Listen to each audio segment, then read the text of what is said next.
Hey guys, what's up? So in this video we'll be seeing how to set up a small DNS server using Bind9 and Docker. So let's get started. So first of all, I just have the terminal open. So in this I'll be actually do an NS lookup google.com. So you can see it actually went to this default gateway which acts as the DNS server in my case, and it got the IP resolved for the Google.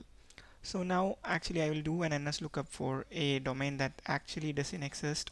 Okay, so you can see it actually failed to find the IP address for the domain name that I gave because there is no DNS entry for this domain name. So today we will be creating a custom DNS server in which we will be adding a domain entry for paulpjoby.com. So let's get started. So for this purpose I have an Ubuntu VM running in my local network. So I'll be just accessing it using this IP address. So this will be the IP address on which the DNS server will be running.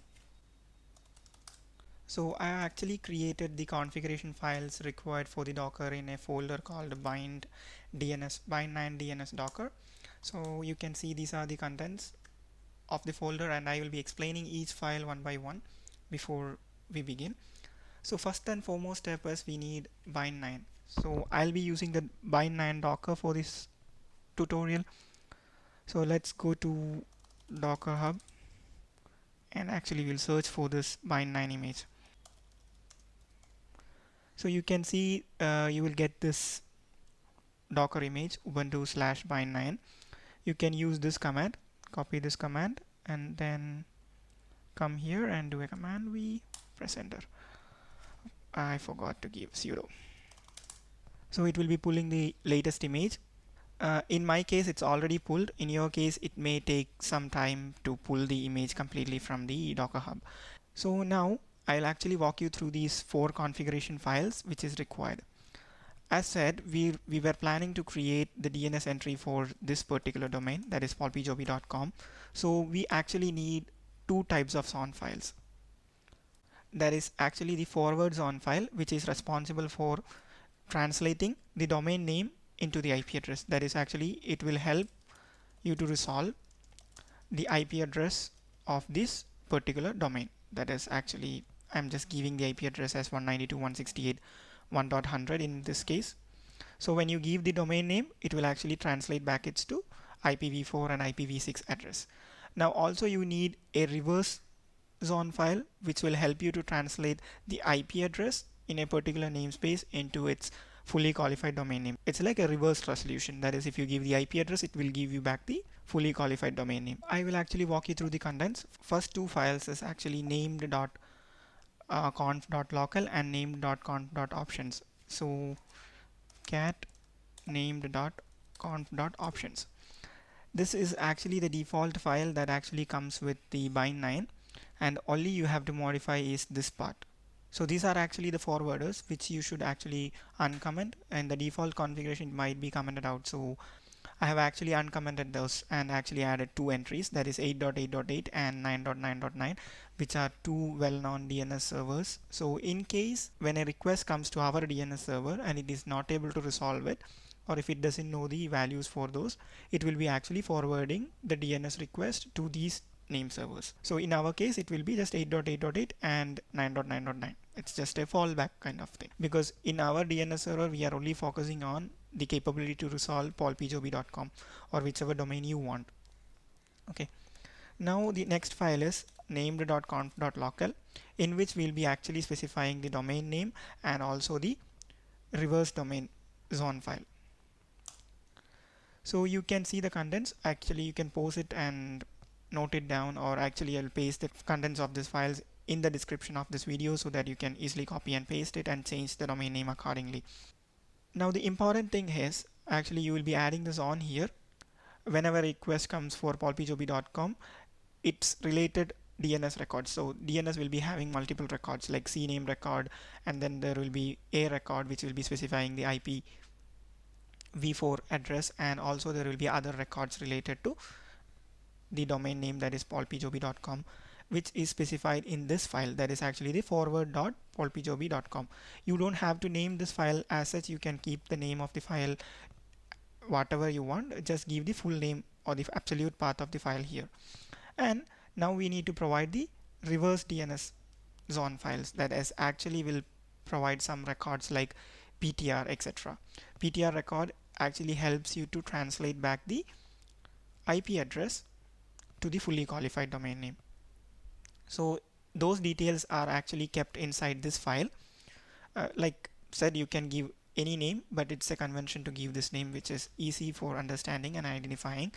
And you may see this naming here, which is given to the zone, which is actually nothing. This part is the standard part, and here you have to give the first 3 octets of the IP address.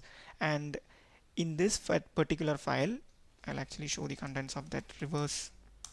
First, you can see there is a PTR record entry, which is actually saying the value 100 for paulpjoby.com dot. This last dot signifies the root, so you can just ignore it. And so this is the 100. So the IP address of paulpjoby.com dot will be actually equivalent to 192.168.1.100. Actually, this is the last part of the IP address and within the given namespace, and this is the remaining part of the IP address. So usually we keep this convention for the reverse zone file. So this is the reverse zone file, and I will show the forward zone file. So here you can see an A record actually which corresponds to the IP address, whichever I said. So in our case, the paulpjoby.com will be getting resolved to this IP address. Currently this IP address, there is nothing running on this IP address, so it's just a dummy IP address. I have just given it. It's not even pingable. You can give any IP address you want. And also there is actually the quad A record, and this is the A record. Quad A record actually signifies the IPv6 address. So if you don't have a quad A record, you will not get the IPv6 address resolved for the domain name. So this is also a dummy address that is given by me, and we don't have to worry about it for the time being. And also in an A record, you can see the @ which actually denotes the origin itself. And also we can have, like, instead of just calling paulpjoby.com, it could be any subdomain as well. It's like www.paulpjoby.com.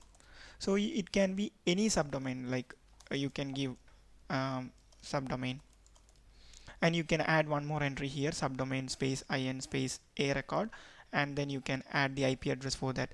And as I said, a subdomain can have a totally different IP address from the root domain. And so you can also have a CNAME record which will be serving as an alias name for the actual domain name. So you can have a CNAME record or a text record, or text records are usually used by the providers for verifying your domain name and the domain name belongs to you, and some verification purpose you can use one more type of record called TXT, or there is one more called CNAME, like I mentioned, which is for creating an alias name. But we actually for this tutorial will be focusing on the quad A record and the A record. Okay, so now, so these are the other parameters, like when this domain should expire and what is the TTL value. This TTL value is like if you have a cache DNS or a DNS cache in your host machine or your client machine, the client will be caching the DNS record without going to the DNS server every time when you query. It depends on the client how they implement the caching. So I'm just saying it as an example. When you make a DNS query from your laptop to a DNS server, your laptop may decide to cache it. So this TTL value actually says how long or how many seconds is the cached value valid for, and it is totally up to the client's decision whether to keep it after the expiry or whether to use the same or whether to cache it or not, which is not even in our control or the DNS server's control. The only thing when responding back to a client can say is, this is the DNS entries or DNS records for the domain name which you have asked for, and its TTL value is 20 seconds. Or you can change it or configure it as much as you like. So I have actually changed it and played it with, and you can do a Wireshark capture and see whether it is actually 20 seconds or what is the value being returned in the TTL value. And note, this TTL value is not the TTL value of the IP packet. It is actually the TTL value for how long this DNS entry is valid. And these are the other parameters like refresh, expiry, and then the negative cache TTL and the serial number, etc. and this and all I actually left to the default values, and these values actually you can play around with, no problems. And you should actually specify the first SOA entry like this. So this is actually the NS record, and then you have the A record, that is for this particular domain. You have, this is the IPv4 mapped, and the quad A record, which is the IPv6 mapped to this domain name. Okay, now we can use this configuration files to bring up the bind9 docker. Sudo docker images grep -i bind9. So you can see there is the image already loaded. So now you can spin up a Docker container to act as your DNS server. So I'll clear the screen. Now let's start. So now let's just run the Docker with this configuration file. So I'll just list the configuration files here.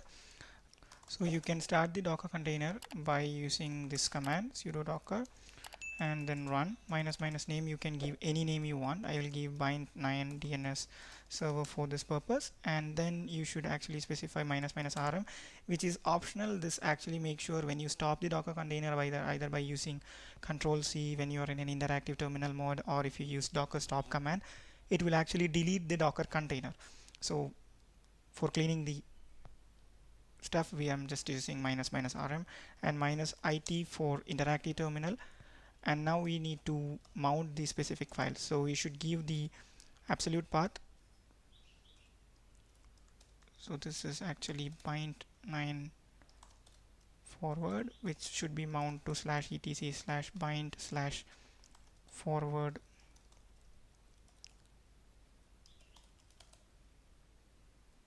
paulpjoby.com. So this file actually doesn't exist there, but this /etc/bind will be existing as we are running a bind9 docker. So the another file we need to mount is the reverse on file /home/paulpjoby.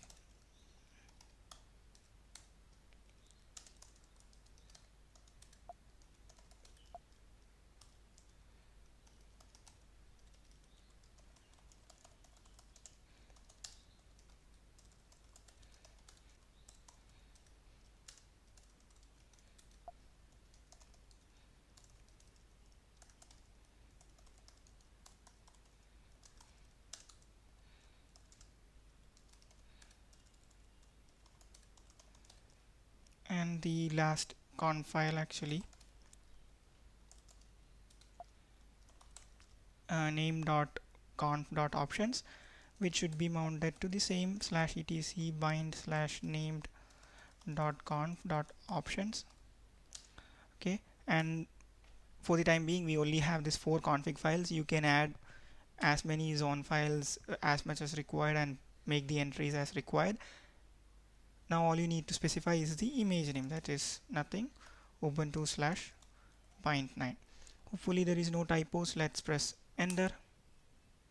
Okay, now you can see you cannot actually exit it because I haven't detached the docker. So you can see actually it has the zone file entry for paulpjoby.com created and also the reverse zone file loaded. Now let's go back to these wherever we tried doing NS lookup. We'll do the NS lookup again. It will fail obviously, but this time we should say that the DNS query should go through this machine, which is actually 192.168.1.8. So how can we do that? Is sudo va/etc resolve.conf, and I will go here. I'll make an entry again for 192.168.1.8. Okay, now if I do ns lookup paulpjoby.com, you should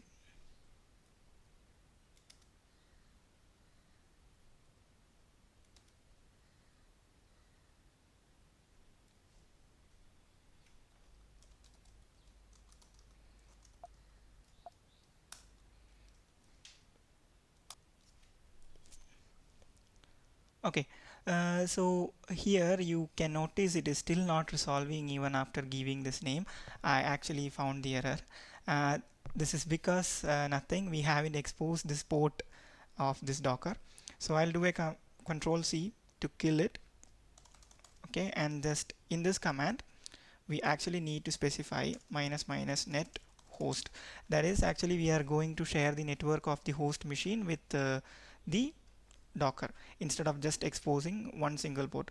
Also, you can just expose the single port, which is actually 53 in case of which you can just do it by 53:53.